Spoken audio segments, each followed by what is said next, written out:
Capitec wants to build relationships with people that go beyond those of traditional banking and be a brand that helps people manage their financial lives. We believe that part of helping people manage their financial lives better is inspiring them to live better.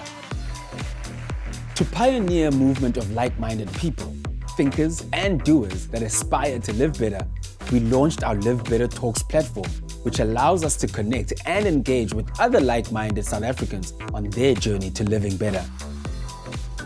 You can engage with renowned experts on various industry topics to equip you with some essential skills and tools, which will give you the edge in building your career and brand.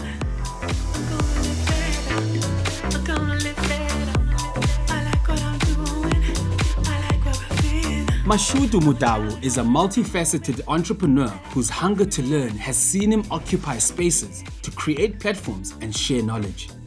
As a startup ecosystem developer, he understands the importance of creating solutions for the community and how to do it at scale.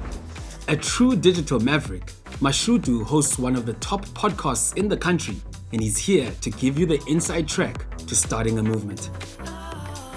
So I'm going to fire straight into it before we go into the subject matter, but a lot of people who are sitting at home right now wondering who is Mashudu Modau.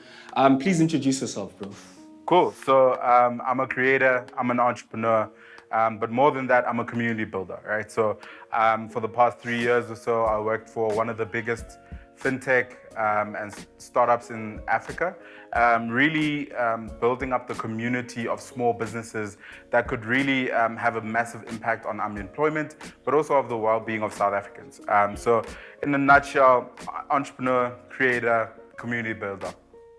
When the amazing people at Capitec let me know that you were one of the speakers this evening, I was super excited for a number of reasons. Because one, following you on Twitter, I know you're someone who loves sharing and sharing your view on the world, especially in the startup space, because there's literally, for young black youth, there's very little information out there. And I love the fact that you're aggregating it and sharing it all the time.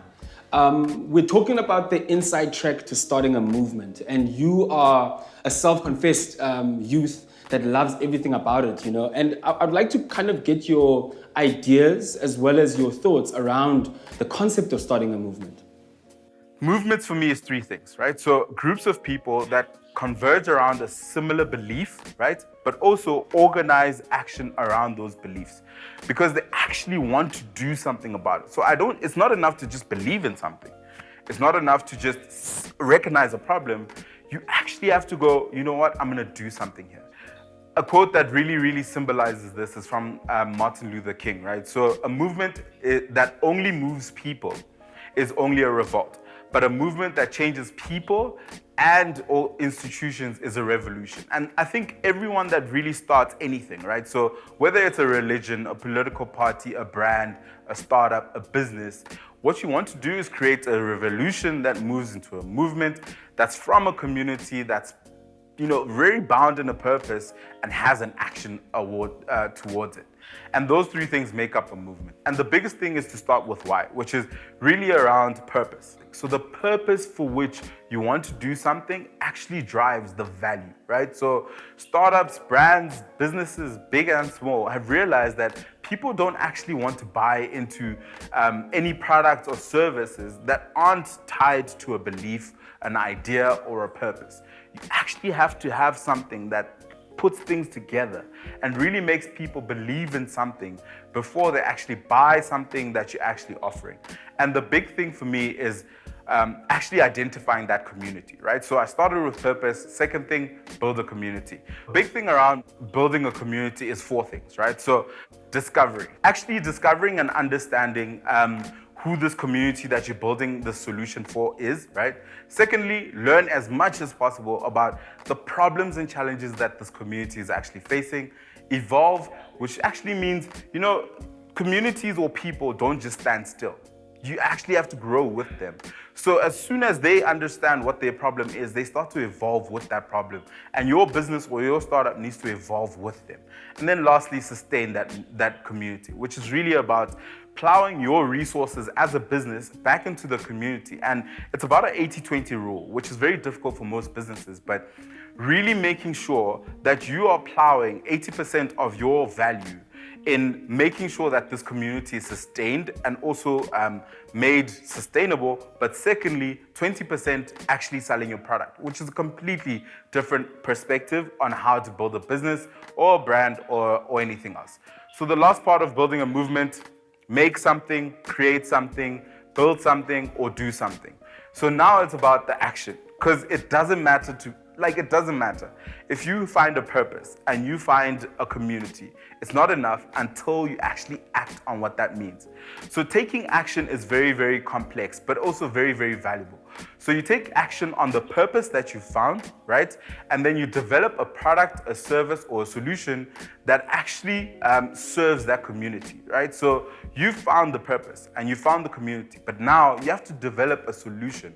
That solution can be anything, right? So whether it's a religion, I'm not sure anyone's gonna start a religion, but a political party, it could be a content platform, it could be a startup, it could be a brand, a small business, anything like that. As a South African, as a young person, start thinking about the challenges that we have as a country and start going, you know what? Where can I serve purpose, right? So where can I create value? Where can I serve? And where can I actually solve the problems? Where can I build a community? And where can I actually build a movement? I think that we can have a massive impact on the world, and it really starts with changing the way we think, the way we work, and the way we act. I also know that you've made some really good decisions and you've surrounded yourself with some really good people for great advice. So tell us a little bit about the great financial decisions that you've made. The thing that is a misconception around South Africa's startup space is that it's not as accessible as it is. I think that when you want to start a startup, it's not as closed as it feels, right? So with small businesses, you often have a massive capital outlay right at the beginning, which is like, for example, if you want to start a restaurant, you looking at, you're building, you actually have to have the actual space.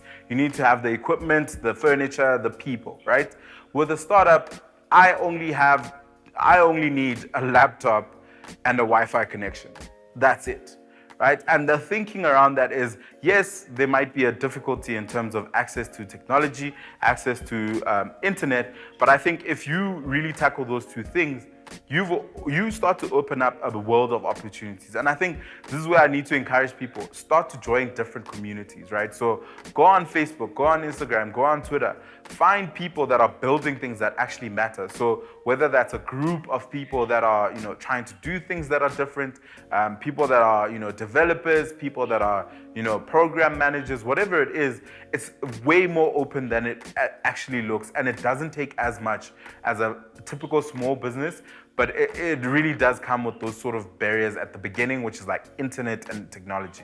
Starting a business is not easy because there's a lot of mistakes that you're going to make, but I'm almost sure that there's a lot of financial mistakes that you've made. Do you care to share with us some of those? I really think the biggest mistake for me personally was not learning as much as I really wanted to. So, for example, I really always regard sort of YouTube as being a university more than just being a platform where you can have fun, right? So I try to spend as much time as possible learning as much as possible from YouTube channels because there's value there, right? So I think early on, I really thought that I had everything figured out. So for example, my very, very first startup was called PaperShare, right? So it was a platform for matriculants to get past papers, right? So very basic, very simple. And I always thought, just building the solution is amazing. Everyone will come. No one came. And it actually took doing weird things, right? So for example, I emailed about 200 of South African celebrities just going, hey, I built this platform. Can you please share it? I built this platform. Can you share it? And only one person shared it. And that was Trevor Noah. He shared it. So before that, only about 300 people had seen the platform. He shared it, we got to about 50,000 in less than a week. And after that, there was a problem. Oh wait, I can't feed myself. I don't know how to make money. And that's where a mentor came in and said, hey, look, this is how you actually monetize a startup, a platform like this. And that's, I think, the massive challenge that I really faced early on was learning how to monetize, learning how to build a product that actually solves a real problem, and also being able to lean on other people in terms of their resources and their knowledge on how I can actually use what they know to build the thing that I really cared about. Mashudu, bro, thank you so much for chatting with us. You share a world of knowledge in the startup space, and I think you've just dispelled some of the things that we don't understand as entrepreneurs when it comes to the startup world. It's incredibly inspiring, the work that you're doing, and we wish you all of the best. Thank you so much, man. I really, really appreciate you.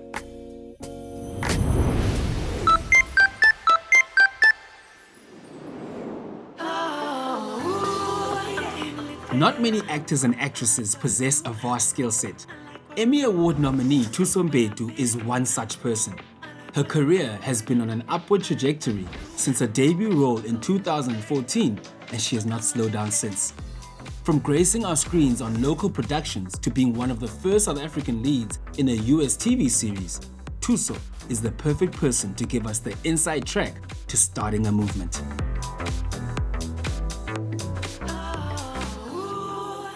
Hi. Hello there, how are you? Ngiyaphila njani? Dude, I am super excited to get you finally on the live, and obviously we'll get to the questions, but I'm really interested to find out, first and foremost, how are you doing? Because during this pandemic, everyone's locked up at home. It's changed the way that we work, especially in your industry, it's changed everything. I'm fine. I think at some point I had to revise the way I'm doing this because naturally I'm a homebody, so I don't mind being home. But mentally, I didn't realize the effects of being confined to one space for an extended period of time. And so I had to pull back. Like I actually went off social media for a time, just pull back, revise my life, and take stock of what I need to do to ensure that I continue being okay. And in that moment, it made me think about my fellow creatives and what they're possibly going through as well. So my heart is a little bit sore for my artists and creatives because, you know, being creative, you're wearing your heart on your sleeve all the time. You're experiencing the world for what it is, like in 3D.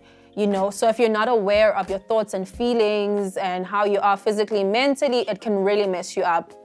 And again, if you're not working, you're not making money, it's a lot, but I'm okay, I'm good. It's actually a very interesting thing that you're touching on is that, I mean, money has been a big issue for a lot of people right now. We've all kind of had to rejig the things that we find are important, the things that we valued before, and you look at it now and you're like, maybe it's not that important anymore. What have been those things for you, like immediately where you've gone, okay, I'm looking at my money now, I'm not making as much as I was making, and these are the things that have to go and these are the things that have to stay? For me, I think my story is a little bit different. I'm fortunate, Uguti, I was able to work overseas, and while working overseas, at the very beginning, while I was working overseas, all my South African expenses, I would draw from savings so that I didn't have to touch the money that I was making overseas at all, you know.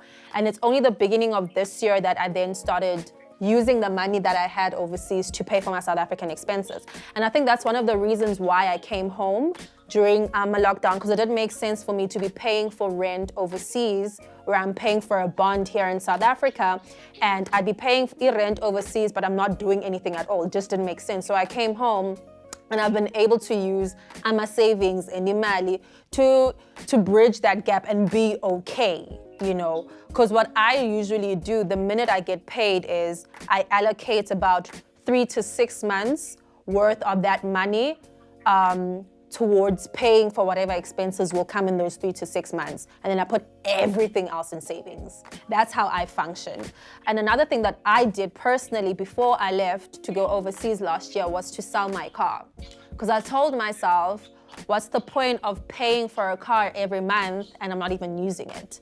So manje, now that I'm back and we're on the lockdown, I'd be paying for a car that I'm not using still, you know. So I've saved that money in a way. I've saved it. I have one less expense type situation. So those are the type of steps Umuntu has been taking currently. I've got you. And that takes bravery, dude. Like I can imagine taking off 2 months and saying I'm gonna live off my savings to go and learn, you know? Tonight's theme is the inside track to starting a movement. And the one thing that's quite apparent with you is that you are a movement within yourself. But I'm sure when you heard the term start a movement, it evokes certain emotions for you. What are those?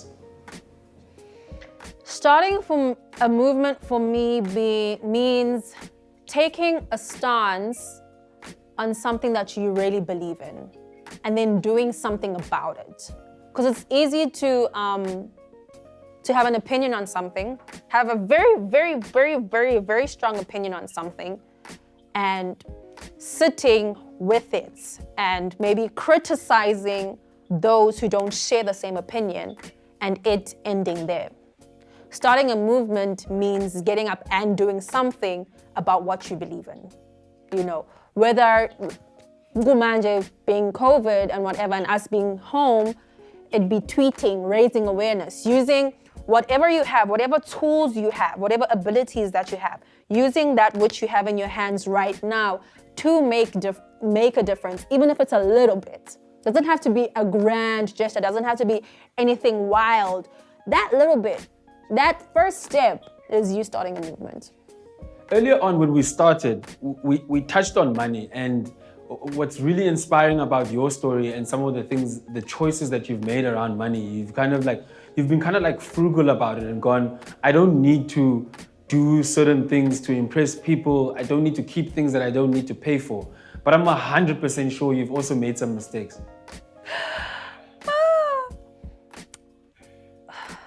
I think, Mina, and it's not like major mistakes. And I think my being frugal was me learning from like my grandmother's mistakes in the past. So obviously we had limited resources growing up, limited finances growing up because my grandmother was a pensioner, but then she allowed herself to get into debt. And I remember like even with my very first paycheck coming into the industry, I was just like, what I want to do with this paycheck is to pay off my grandmother's debt. However, she passed away before I was able to do that for her. So I've always just been like, I don't want to find myself in a situation where, you know, I don't have enough money to pay for a meal because I've lived that life, you know. But like, so my weaknesses, my bad decisions, you know, are silly things. People will consider this to be silly, but like, spending money on sneakers. Sneakers are expensive. Sneakers are ridiculously expensive. Yeah. And so it's that thing where, but again, I'll like buy sneakers once every 6 months. However, when I'm buying them once every 6 months, I'm buying like 5 pairs. And that's a lot of money. If you calculate how much that is, that's a lot of money. So I regret that from time to time. And then the other thing is, I absolutely hate cooking. Absolutely hate cooking. So I've spent a lot of money on takeaways. But what COVID did was make me realize is that I don't need to be spending that much money on takeaways. And then the last one, I think, you know, I spoke about prioritizing budgets.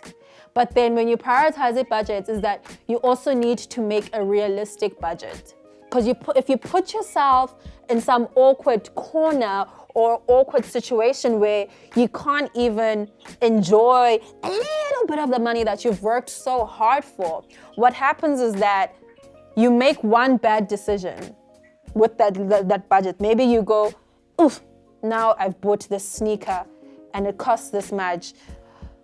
Oh my gosh, it's the end of the world. Let me just blow my whole salary because I've made this one mistake, you know? So make like a realistic budget where you're able to still enjoy a little bit. I'm not saying a lot, like a little bit so that, you know, you can still keep going. And it's again, maybe you tell yourself, I'm not gonna spend anything on A, B, and C for 3 months. And then after the 3rd month, I will reward myself with something so that you're still saving. It's not like every month you're misbehaving, you know, but just make it a little bit more realistic for yourself. Like take it a step at a time.